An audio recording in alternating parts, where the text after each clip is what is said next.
Mən Məhəmməd Qasımov 75-ci ildən həkim kimi fəaliyyət göstərirəm.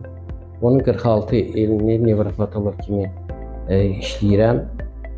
İşlədiyim müddətdə ən çox rast gəlinən xəstəliklər sinir sisteminin, mərkəzi sinir sisteminə və perifer sisteminin xəstəlikləridir. Ən çox da təsadüf eləyənləri beyin qan dövrəninin pozulduğu, fəqərə üstünlüğün degenerativ dəyişikliklər nəticəsində yaranan xəstəliklərdir. Yəni periferik sinir sisteminin xəstəlikləridir. Bu xəstəliklərdən əlavə daha çox rast gələnlərdən biri də vüqet damar sistemi xəstəlikləridir. Epilepsiya xəstəlikləridir. Mən sinir sisteminin bütün xəstəliklərini demək olar ki, müalicəsi ilə məşğul oluram.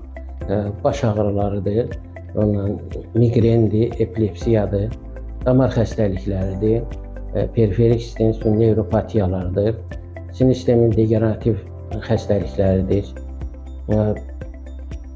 Bu xəstəliklərdən bir də çox rast gəlinləri sinir sistemi funksiyaları xəstəlikləridir, nevrozlardır. Son dövrlərdə xəstəliklərin yaş dövrü də dəyişib, demək olar xəstəliklər cavanlaşmaya doğru gedir. Bunun da əsas səbəbi stresslə, ətraf mühitin dəyişikliyi ilə əlaqədardır.